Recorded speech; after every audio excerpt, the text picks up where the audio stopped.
Hey yo tout le monde, c'est Adrien, j'espère que vous allez tous très bien. Aujourd'hui on se retrouve pour une nouvelle vidéo.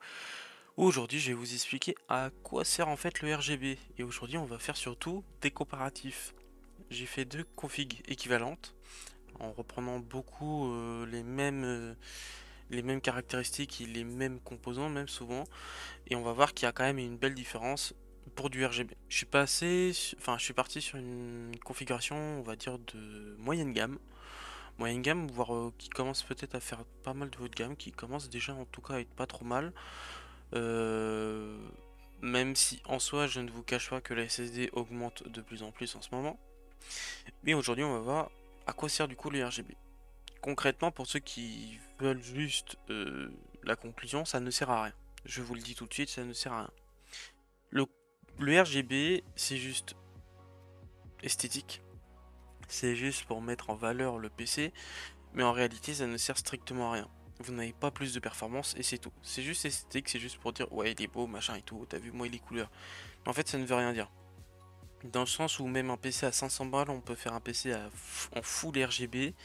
Des vieux kékés machin vont dire eh, t'as vu machin, moi j'ai eu un PC RGB et tout. Ils vont se dire waouh c'est un gros PC et en fait derrière c'est un vieux i3 de merde de quatrième génération avec une vieille GTX 550 mais il y a là les ventilateurs RGB ou ARGB. Donc en fait derrière ça ne veut rien dire. Je vous le dis tout de suite, vous n'avez pas plus de performance. La config de base, c'est un i5 13600KF, sachant qu'on ne peut pas l'overclocker, enfin il y en a qui arrivent mais en réalité vous ne pouvez pas vraiment. C'est pas conseillé du tout, surtout sur une carte mère en B760. Donc là j'ai pris une Gaming Plus Wi-Fi. Il y en a de moins en moins des cartes mères qui sont full RGB. Mais au moins j'en ai pris une qui est quand même pas trop mal pour tout. On est parti sur une Gigabyte RTX 4060 Ti en 3 ventilateurs. Elle est à 430 €. Le ventirad, le même que le mien, un 120 SE. Franchement, c'est au top. Là par exemple, si je vais sur mon petit. Tac, tac, tac. Je ne sais même plus où est-ce que j'aurais mon truc. Alors, Tech Core Temp. Non. Je sais même plus où est-ce que. Si je l'ai installé ou pas mon truc pour voir les températures. Mais je suis pas haut du tout en termes de température. Pour le coup, c'est l'avantage avec ce ventirad là. On va faire ça tout de suite.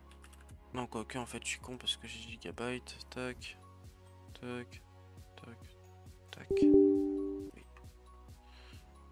Donc, si je vais ici, normalement, je vais avoir ma température. Fan control. Et voilà. Là, je suis à 23 degrés. Je suis uniquement à 22-23 degrés, sachant que j'ai fait ma petite courbe de ventilation à la va-vite. Et pour le coup, je suis pas embêté là-dessus. Donc voilà. Sachant que là, je suis en train de rec. Il fait quand même. Bon, en même temps, oui, il fait quand même assez frais chez moi, mais ça va. On est parti sur du 32 Go de RAM en 2x16 Go 6400 MHz CAS 32, il me semble, de chez Corsair. Donc Corsair Vengeance, il y a pas mal de retours là-dessus parce qu'il y a pas mal de problèmes apparemment. Mais c'est juste pour vous illustrer, parce que c'était les premières que j'avais vues en RGB. On a pris un Kingston KC3000 500 Go, un petit 3000D Airflow en noir et une MSI Mag A850GL en 850 watts. Elle a 125 € et elle n'est pas RGB. Beaucoup de geeks auront tendance à dire qu'il faut tout prendre en RGB parce que du coup tu as plus de performance. Alors non, dans le sens où là on a le même proc, la même carte mère, mais par contre on n'a pas la même carte graphique et vous allez voir tout de suite qu'on a déjà une différence de prix. Sur la carte graphique, on a 430 € sans RGB et avec RGB 440 €. Donc voilà. Ensuite, le ventirad. Pour le même, c'est juste les ventilateurs qui changent. On est à 48 € et là on passe à 55 €. En termes de RAM, on est à 185 €, on passe à 219 €. Et ensuite, pour le boîtier et l'alimentation, boîtier on est à 85 € d'origine sans RGB et avec le RGB on est à 110 €. Et là par contre j'ai pris à peu près l'équivalent, sachant que pour du modulaire vous rajoutez peut-être ouais, 10 balles. Vous avez quand même une meilleure alimentation qui est en gold et pas en bronze, qui est en full modulaire, c'est à dire que vous avez besoin de prendre que certains câbles, vous les prenez, vous n'êtes pas obligé de garder des câbles qui vous ne servent à rien. Et là par contre on en a 125 et là l'autre à 115, sachant que si vous voulez prendre exactement la même, donc on va prendre par exemple par plus de filtres, on va faire modularité, on va faire semi-modulaire, on va mettre 850 watts, 850 watts semi-modulaire et on va prendre du Enermax du coup pour vous montrer la différence. Tac, voilà. On va prendre la Marble Brown, pardon. Donc, on est sur celle-là, on est sur la 850 watts et 100 RGB, on est à 105 euros au lieu de 115 euros. Donc voilà. Vous voyez que déjà, on passe de 1470,92 € à 1556 et 68 centimes. Ça fait quand même une bonne différence. On a quand même quasiment 100 balles de différence. Tout ça pour qu'en plus, sur la configuration qui est en RGB, vous allez consommer plus d'élec. Pourquoi? Il y a une petite vidéo qui est sympa que j'avais vue. Alors la plus récente c'est celle de French Hardware qui montre que en fait si on désactive le RGB on consomme de moins en moins. Ce qui est en soi logique parce que le RGB c'est derrière c'est plein de... C'est de la puissance qui demande. Donc RGB, tac, French Hardware. Je vous mettrai la petite vidéo si vous voulez.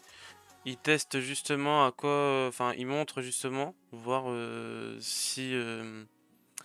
il consomme réellement et en fait oui en effet il consomme réellement moins quand il désactive au fur et à mesure des affichages des RGB ou même des claviers et des souris.